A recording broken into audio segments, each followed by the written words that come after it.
السلام عليكم ورحمة الله وبركاته. ازيكم حبايبي؟ عاملين ايه؟ يا رب تكونوا كلكم بخير.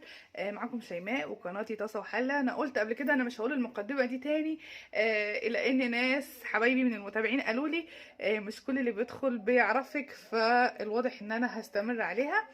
اول حاجة نصلي على النبي، اللهم صل وسلم وبارك على سيدنا محمد وعلى اله وصحبه اجمعين. الحاجة التانية، الجو برد جدا، ففي حاجتين بيتعملوا في الجو ده، يا عدس يا محشي. فبما اني انا مش قادرة اقف كتير في المطبخ واجيب كرنب واسلق والف، والجو بتاع المحشي اللي انتوا عارفينه ده، مع ان احنا لسه عاملين الصلصة بتاعة المحشي جاهزة عندي، بس برضو انا مش قادرة اقف في المطبخ، فقلت اسهل حاجة واسرع حاجة واحلى حاجة بياكلوا فيها عندي الحقيقة ان انا هعمل لهم العدس. العدس عندي انا هعمله بشعريه. معرفش بقى انتوا تعرفوه ولا لا. آه، العدس كل الناس بتعرف تعمله، كل الستات بتعرف تعمله، بس انا حبيت اشارككم وصفتي بالشعريه. اغلب وصفات العدس كلها تعتبر عدس يعني شوربه او فته، او في الغالب بتبقى شوربه، لكن بشعريه معرفش في حد بيعمله ولا لا، في حد يعرفه ولا لا؟ لو تعرفوه قولوا لي في الكومنتات، ما تعرفوهوش شوفوه ويا رب يعجبكم. دول شوية عدس ب5 جنيه. ماشي، انا بعت جبت ب5 جنيه عدس. تمام، هحتاج ليهم ايه بقى؟ مبدئيا عشان اسلقه هحتاج ليهم جزرتين كبار، اهم حاجة في العدس الجزر والطماطم. تمام، جزرتين كبار و3 فصوص من الثوم كبار، ومعايا بصلاية متوسطة الحجم وقطعتها، ومعايا 3 حبات من الطماطم متوسطين. هحط كل ده على بعض في حلة وهسلقه. تمام اهو. مش هنعمل اي حاجة تانية دلوقتي خالص غير ان احنا هنسلق العدس. هحط كل الحاجات دي.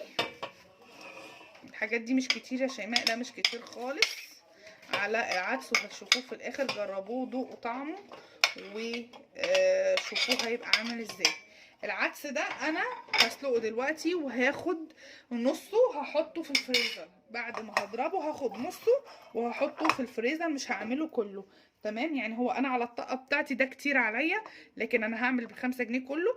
وبعد ما اضربه بالهاند بلندر هوريكم هعمل فيه ايه. هاخد نص الكميه هعملها بالشعريه وعادي، والنص التاني هشيله في الديب فريزر لاي يوم تاني. تمام، بسم الله الرحمن الرحيم. حطينا ميه تقريبا لتر ميه، هولع على النار يستوي ونشوف هنعمل فيه ايه.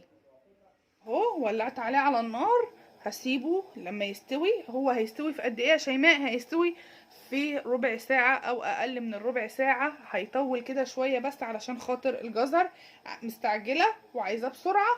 ابشري الجزر، ما تقطعيهوش كده حلقات زي ما انا عاملة، ابشريه. لو بشرتيه هيقعد على النار عندك 7 دقايق 10 دقايق بالكتير قوي قوي قوي. خلاص، انا بس عشان اضمن سوى الجزر هسيبه 15 دقيقة على النار يغلي، وبعدين هوطي النار واسيبه، وبعدين نشوف هنعمل فيه ايه. انا كده فاضل لي خطوتين اتنين، 3 بضرب الهاند بلندر. هضربه بالهاند بلندر، وفي خطوتين تانيين هعملهم. وصفة العدس دي هتعجبكم جدا جدا. اللي هيشوف الفيديو في الاول هيقول عدس، ما كلنا بنعرف نعمل عدس. لا، شوفوا الفيديو للاخر، انا واثقة ان هو هيعجبكم بامر الله. كده انا خلصته غلا وتمام معايا وزي الفل. هعمل ايه بقى؟ هضرب بالهاند بلندر. ضربته ونعمته زي الفل. اضربي بالهاند بلندر، اضربي في الخلاط، اضربي في الكبه، المهم ان انتي تضربيه كده ويبقى ناعم معاكي، شوربه كده، يبقى ناعم معاكي كويس جدا. انا خلاص خلصت وهخش على المرحله التانية اللي انا هعملها فيه. هاخد الحله بقى اللي انا هعمل فيها العدس بتاعي، لان انا قلت لكم ان انا هاخد نص الكميه، وهاخد مقدار نص كوبايه شاي شعريه. نص كوبايه الشاي هملاها شعريه، واحمر الشعريه كويس، وهنزل بنص كميه العدس اللي معايا. يعني انا قلت انا جايبه ب5 جنيه، انا معرفش الحقيقه وزنهم قد ايه، لان انا بعت الولد جاب لي ب5 جنيه، فهاخد نص الكميه زي ما قلت لكم بالحاجات اللي انا حطيتها عليه دي. خلاص كده هحط نص كميه العدس، وهزود كوبايه ميه ونص معلقه كمون، علشان هو لما قعد تخن معايا شويه، السمك بتاعه تقل شويه. خلاص، فهزود كوبايه ميه وهزود نص معلقه كمون، وياخد غلوه وهغطيه واسيبه على جنب. الشعريه هتستوي في الحراره بتاعته. هو لما احتفظ بحرارته جوه الحله الشعريه هتكمل سوا. مش هحطه على النار لغايه ما الشعريه تستوي، لا ابدا. عشان ما يتقلش معايا اكتر من كده هسيب الشعريه تستوي فيه. خلاص غطيته وسبته على جنب، وحطيت نص معلقه كمون، والملح هحطه مع البصلايه. معايا ايه بقى اخر خطوه؟ بصلايه. بصلايه شيماء، مش طشه توم، لا مش طشه توم ابدا. بعمله البصلايه دي يعني انا حطيت بصلايه وعليها معلقه كبيره من الملح، وهحمرها عادي جدا جدا. هخليها اوصلها للون الذهبي زي ما انتوا شايفينها كده، تحمر معايا بالطريقه دي. وهاخدها وانزل بيها على العدس مباشره بدل طشه الثوم. جربوا العدس بالشعريه والبصل هيعجبكم جدا جدا جدا. ان شاء الله هتقولوا لي رايكم في وصفه العدس دي لو جربتوها. انا واثقه ان هي هتعجبكم بامر الله. هقلب كده وخلاص كده خلصت معايا وصفتي. ما حطيتش اي توابل ولا بهارات غير ملح وكمون فقط لا غير. وانا بحط رشه شطه كده وكمون على الوش هتشوفوها دلوقتي. وكده العدس بتاعي جاهز على التقديم. الشعريه استوت وكل حاجه تمام. هديله الغلوه الاخيره وخلاص بقى زي الفل عندي. ويلا بينا نغرفه ونشوف عامل ازاي. اهو العدس بعد ما غرفناه عملت جنبيه قوطه. قطعت قوطه وحطيت عليها ملح وكمون وشرايح وعصره ليمون. عفوا. والليمون ممكن تحطي ليمون على العدس براحتك، مفيش مشكله زي ما تحبي. القوام بتاعه مظبوط، ريحته جميله جدا. في الشتاء والجو ده حلو قوي قوي قوي. تاكليه بالعيش، تاكليه بالمعلقه، زي ما تحبي كليه. يتاكل في كل احواله. العدس من الحاجات اللي فيها قيمة غذائية عالية، ومن الحاجات المشبعة، الحاجات الجميلة واللي تدفينا في الشتاء.